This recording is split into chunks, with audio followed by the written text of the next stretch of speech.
Welcome back to my channel, guys. This time it's gonna be the round 2 battle report, Cultists versus Infernal Dwarves of the Return to Albion tournament that we held here in Eindhoven in the Netherlands. So I was playing Cultists for the event. First round I faced off against Makar and I got a 5-2 in terms of points at the end. In this event, it's quite normal to score like 3 or 4, 5 points in your rounds. I believe the maximum amount of points you could score was 8, but I don't know if anyone scored 8 points in any of the rounds. So 5 points in the first round was quite decent, and then I went in the second round up against an army that was also scoring. We were using the Swiss pairing system, so he also scored 5 points, I believe. So it's a decent opponent. He also, he has an amazingly painted army. I think on the forums it's also quite well known as an Infernal Dwarf army that's been painted using Imperial Dwarves.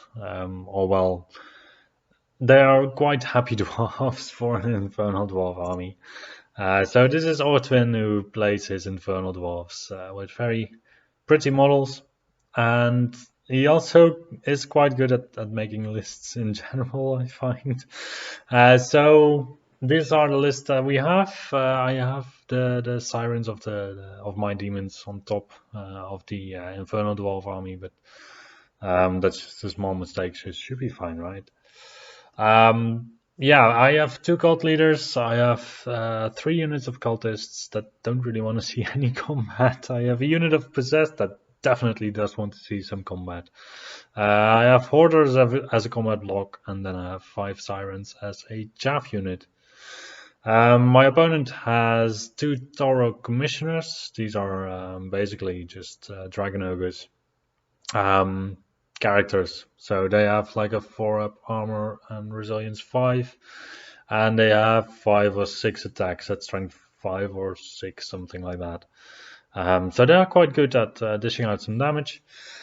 Then he has 2 units of vassal levies to fill out his core with shield and bow and spears. So the bows on these guys, they also give them oil skins, or that they can put flaming markers on enemy units. He has a unit of Torok Anointed, which is going to be one of his main combat units, I feel like, at least. Then he has a unit of Torok Enforcers, and he has 2 Kadim Chariots. So basically this is a list that wants to run at you and just kill you everywhere you go. And then the levies are there to give the Kadim Chariots reroll to wound and just for scoring. I when he's put everything on the table, I was quite intimidated by the list because everything can fight better in combat than my cultists. Even the vassal levies, they will just grind out my cultists like there's no tomorrow. So I only have my possessed and my hoarders to fight up against, like, I don't know, 8 units or so, which was not really a pretty sight to behold. With that introduction, let's go into the battle. So here you can see both armies from the top. My cultists, they enable my opponent to either get a +6 or a -6 on the roll for deployment zone. I believe my opponent here took the decision to make me choose table edge, so I took the table edge on my side because it was just more convenient. And then my opponent forced me to drop fast. This is going to be a cultist thing that you will see a lot of times, I think. So I started to deploy some cultists.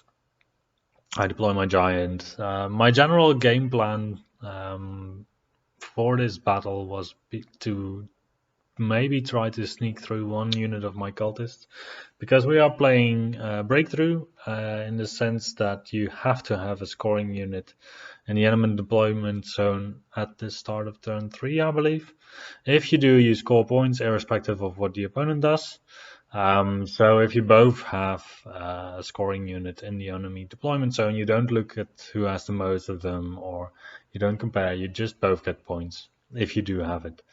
So on one hand, you really want to get that unit of your own into the enemy deployment zone, and you also want to prevent the enemy from getting into your deployment zone. Once again, the giant, if he survives, it nets you 1 extra point, and if you kill the enemy giant, it nets you 2 extra points. So that is quite important. Deployment-wise, what happened is that I have just 4 units of mine spread out. All the way on the left I have a unit of cultists with some wizards. Then I have my unit of possessed in front of the building, so that they could still decide which way they want to go. I have my giant, then I have a unit of cultists and a unit of cultists on the right side, and then the fast cav that you see on the right side and the hoarders, they are just there as placeholders for now to indicate where the table ends. And then later I can summon those. And then my opponent, he has a Kadim Chariot on the top left, and he has the Giant, and he has the Toruk anointed with 1 character, then he has some vassal levies, another Kadim Chariot, vassal levies, and the other Commissioner. And then all the way on the right he has his Toruk Enforcers. Well, the small base Dragon Ogres, basically. I was quite amazed that these guys still have Resilience 5. That was a bit of a surprise to me. So he uses models that are quite small, and they are really well armored. So to me, they were a little bit. They could have been either Vassal Cavalry or Taruk Enforcers, which is fine, and I should have listened to him more carefully explaining what he had. But basically, they are quite heavy cavalry. So I thought, well, maybe my cultists will just fare quite okay against these guys. I mean, you never know. So his first turn, he decides to charge with his Toruk Enforcers, my cultist unit on the right, and he unfortunately doesn't make the charge. Otherwise, he's just going to advance up with everything. And this is where it gets quite funny, because the vassal levies, they only have to score 1 hit with the entire unit to give you 2 flammable markers. And then the Kadim Chariots, they get rerolled to wound with every single attack they have, more or less. And these guys, they have paired weapons on 2 crewmen with 2 attacks each, so that's 6 attacks. Then they have some kind of beast that also puts in some attacks, so that's another 3 attacks or so. And then you have 2 Volcanic Embrace attacks, I believe, and you have reroll to wound on all of these attacks without having to invest in a magic phase. So that is really well, in my view, it's a really good synergy. And the Kadim Chariot itself, it has a resilience of 5, it has a 5-up armor and a 5-up Aegis, and defensive 4 or 5. It's really a sturdy choice. I would say that for 220 points, they are quite a good buy, yeah. So it's my turn too. It being breakthrough, I decide to just shove up my cultists between the building and the impossible on the right, and deploy my hoarders within 12 inches of my unit, because I can just manage to get them beyond the line of sight of my opponent's commissioner, and also beyond the line of sight of the Kadim Chariot. So they are within line of sight of the vassal levies, but I don't really care if he charges in with the vassal levies, because I'm quite confident that I will grind them out there. Ideally, I would have been a little bit further up, because then I would already have been in his deployment zone instead of just in front of it. But the other chance I still have is on the right with my cultists on the charge against his Torah commissioners, I believe. Oh no, not the commissioners, the enforcers, because the commissioners are the characters. Yeah, so not really a lot happens there. Then it's my opponent's turn, and he's moving up aggressively on me. So he tries to block in my hoarders with his 2 characters. He charges onto my cultists with the vassal levies and the Kadim Chariot, and I didn't expect that. I was just hoping that I could just stick around there for 1 round and then countercharge with my giant, and maybe stuff would go really well, because I could countercharge on the vassal levies, and then my opponent could only do like a couple of wounds, because only wounds count then at that point, and then my giant could go to town on the vassal levies, and then I would be able to run into his lines, basically leaving the Kadim Chariot quite isolated. That would be a good scenario. Then in the end, my opponent just wrecked my entire unit of cultists. So that didn't really happen according to plan. On the left side, my opponent has a Gleam Chariot that I tried to block off with a unit of Sirens, and then I was hoping that he didn't really make the discipline check for the counter charge, but he did. Then once again, I was hoping that he would not go through my cultists just in one go with just a single Gleam Chariot, but he did. And then I lost my entire left flank, so that was not really a good moment for me.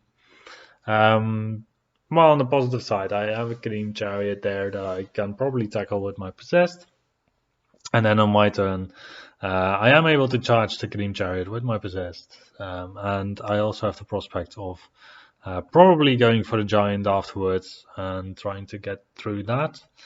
I mean, the Possessed, they do have in the front rank 8 attacks, and then they have Spears, so they have another 8 attacks. So that's 16 attacks on the Gleam Chariot. I do need 4s to hit, 5s to wound, but I have AP2, so I'll probably do like 2 wounds or so. I'm hoping my opponent doesn't do too many wounds, and I might just break them in the first round. On the right side of the map, I get quite lucky. So I get a charge off on his Torok Enforcers, and I do manage to sneak through 2 wounds. So that was quite lucky. This also means that my opponent is not able to do the amount of wounds that he needs to make sure that he wins combat. So then I win combat, I managed to break him, and I managed to just pursue him down, and I also managed to get into his deployment zone. Then in the center, I also charge with my Hordes at his Toro Commissioner, and while I sneak through like 1 or 2 wounds with all of the attacks I have, and I actually break him and also run him down. So basically, the left flank was kind of a disaster, but fortunately, the middle and the right flank, they kind of saved me there. However, the Giant that I have, I charged the Gleam Chariot with it, and I'm getting completely mauled by the thing.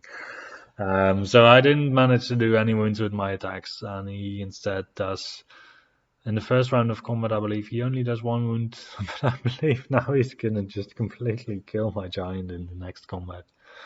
So that's not really good. His Giant, meanwhile, goes onto the corner of the edge, corner of the map, all the way on the bottom left corner.